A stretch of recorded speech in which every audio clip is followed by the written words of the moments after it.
இந்த விஜய் சொல்றத கேளுங்க.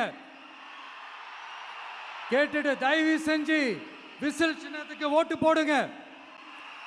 அடுத்து வர 5 வருஷம், அது என்ன 5 வருஷம், அடுத்து வர எல்லா வருஷமும் நீங்க சொல்றத நான் கேட்கிறேன்.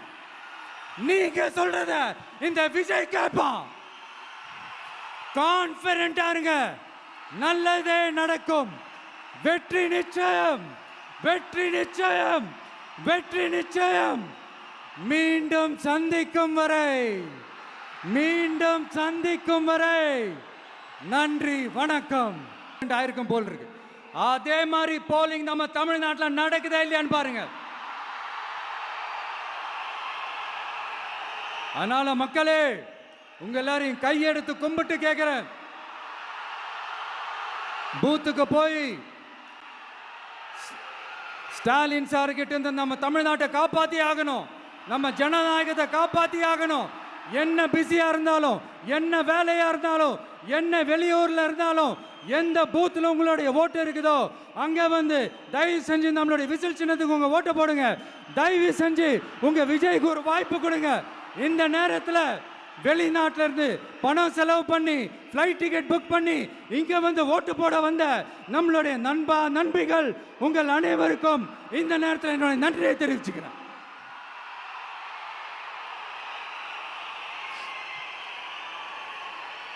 அடுத்து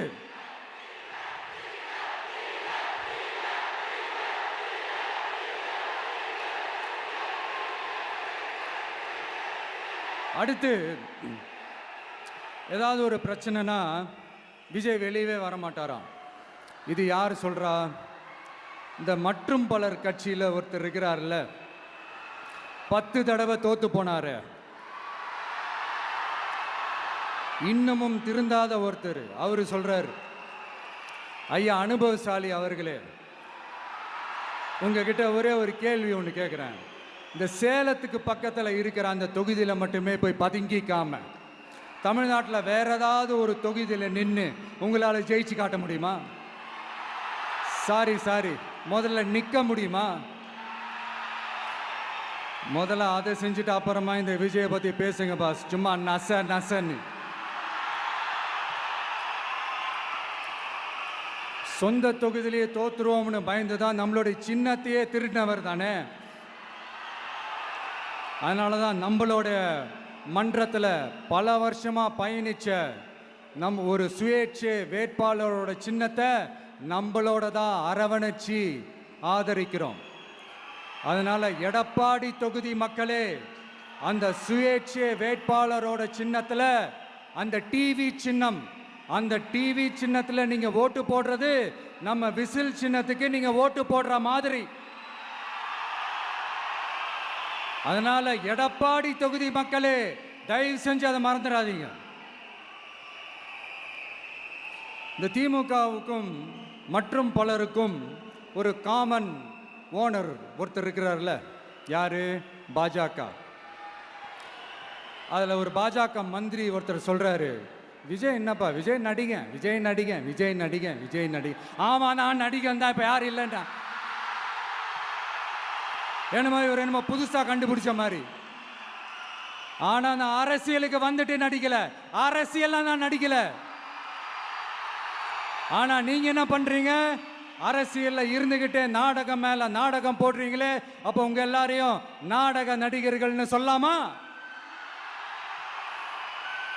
ஒன்றிய அரசோட பவரை கையில் வச்சுக்கிட்டு திமுகவோட ஒரு நாடகம், மற்றும் பலரோட ஒரு நாடகம். அப்போ உங்க எல்லாரையும் ஒரு டேஞ்சரான நாடக கம்பெனின்னு சொல்லாமா?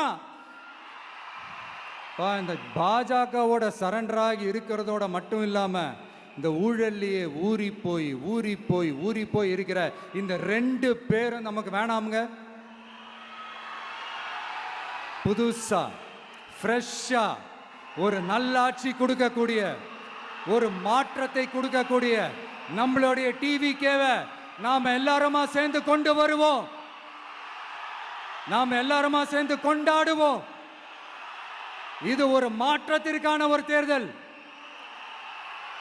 சும்மா மாத்தி ஓட்டு போட்டுக்கிறதுக்கு பேர் மாற்றம் கிடையாது. புதுசா ஃப்ரெஷ்ஷா ஒருத்தவங்களை கொண்டு வர்றதுக்கு பேர் தான் அந்த மாற்றம். இந்த போகி பண்டிகை அன்னைக்கு வீட்டில் இருக்கிற வீணா போனதையெல்லாம் தூக்கி வீசி எறிவோம் தெரியுமா? அந்த மாதிரி இந்த தேர்தலில் 75 வருஷ பவள விழா பாப்பாவையும் 55 வருஷ பல்லாங்குழி பாப்பாவையும் தூக்கி வீசி எறிவோமா? ஒரு நியூ கவர்னன்ஸ், ஒரு குட் கவர்னன்ஸ் ஒன்று கொண்டு வரலாமா? நீங்க இந்த திமுகவுக்கு ஓட்டு போடுறது, மற்றும் பலருக்கு ஓட்டு போடுறது, பாஜகவுக்கு ஓட்டு போடுறது, யாருக்கு ஓட்டு போட்டாலும் சுத்தி சுத்தி நீங்க பாஜகவுக்கு ஓட்டு போடுற மாதிரி தான். ஒட்டுமொத்த தமிழ்நாட்டு மக்களுக்கும் எதிரான ஓட்டு. நீங்க ஒன்று கவனிச்சிங்களா? ஒட்டுமொத்தமா எல்லாருமா சேர்ந்து ஒருத்தனை எதிர்க்கிறாங்க. அதுக்கு என்ன காரணம்? ஏன் அப்படி எதிர்க்கணும்? இப்போ அவங்கவுங்க ஒரு தனித்தனி கூட்டணியில் இருந்தாங்கன்னா அவங்களுக்கு ஆப்போசிட்டில் இருக்கிறவங்கள எதிர்ப்பாங்க. ஆனால் ஒட்டு மொத்தமாக எல்லாருமா சேர்ந்து ஒருத்தனை எதிர்க்கிறாங்க. அதுக்கு என்ன காரணம்? ஒட்டு மொத்தமாக எல்லாருமா சேர்ந்து ஒரே கூட்டணியில் இருக்கிறாங்க. என்ன தப்பு பண்ணிட்டான் இந்த விஜய்? மக்களுக்காக அரசியலுக்கு வந்தது ஒரு தப்பா? நல்லாட்சி கொடுக்கணும்னு நினைச்சது தப்பா? ஊழலை செய்யக்கூடாதுன்னு நினைச்சது தப்பா? லஞ்சமே வாங்கக்கூடாதுன்னு நினைச்சது தப்பா? பெண்களுக்கு பாதுகாப்பு ஒழுங்கா இருக்கணும்னு நினைச்சது தப்பா?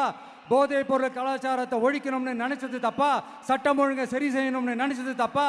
விவசாயிகள் நல்லா இருக்கணும், மீனவர்கள் நல்லா இருக்கணும், உழைக்கிற மக்கள் எல்லாரும் நல்லா இருக்கணும்னு நினைச்சது தப்பா? ஆனா மக்களே, நல்லா இருப்போம், நல்லா இருப்போம், எல்லாரும் நல்லா இருப்போம். எப்படி? நல்லா இருப்போம், நல்லா இருப்போம், எல்லாரும் நல்லா இருப்போம்.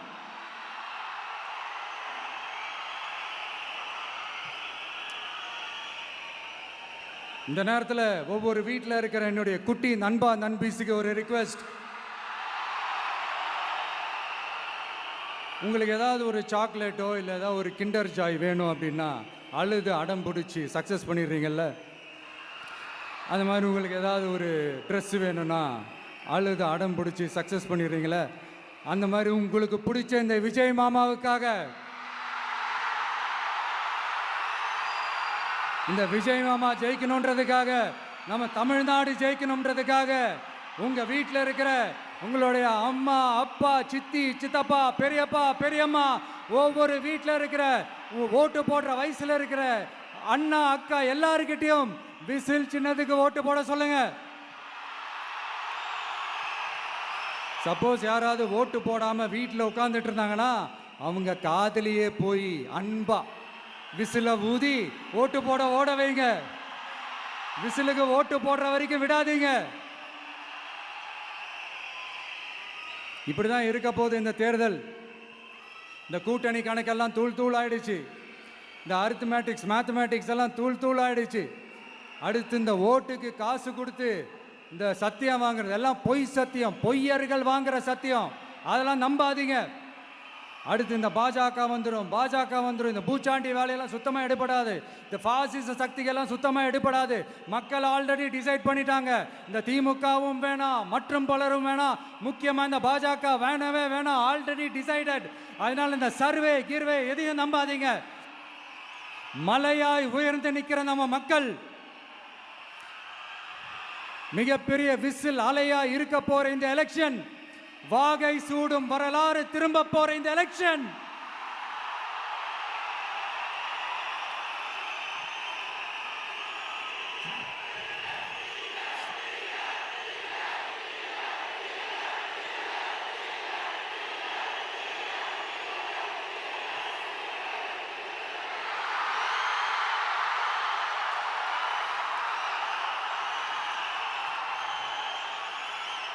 அதனால சார், ஸ்டாலின் சார், இந்த தேர்தலுக்கு அப்புறம் நீங்க தோத்ததுக்கு அப்புறம் எப்படிலாம் ஃபீல் பண்ண போறீங்கன்னு கொஞ்சம் சொல்லவா? ஏன்டா இந்த விஜய பாடா படுத்தணும், ஏன்டா இந்த விஜயை வேதனைப்படுத்தணும், ஏன்டா இந்த விஜய்க்கு எதிராக சதி செஞ்சோம், ஏன்டா இந்த விஜய்க்கு எதிராக சூழ்ச்சி செஞ்சோம் நினைச்சு நினைச்சு நினைச்சு ஃபீல் பண்ண போறீங்க. மக்களே உங்களை ஃபீல் பண்ண வைக்க போறாங்க. நான் என்ன கெடுதல் செஞ்சுட்டேன் உங்களுக்கு? நீ சாப்பிட்ற சாப்பாட்டில் ஏதாவது மண்ணை கிட்ட அள்ளி போட்டனா? உங்களோட ஆட்சியினுடைய லட்சணத்தை, உங்களுடைய ஊழலை, நீங்களும் மந்திரிகளும் அடிக்கிற கொள்ளையை மக்களுக்கு எடுத்து சொன்னேன். இதை சொல்லாம வேற என்னத்தை சொல்லுவாங்க? இப்ப இந்த கரூர் விஷயத்துக்கு வரேன். கரூரில் என்ன நடந்ததுன்னு அந்த கரூர் மக்களை கேட்டாலே புட்டு புட்டு புட்டு வைப்பாங்க. ஏன் மேலே பழியை தூக்கி போடுறீங்க?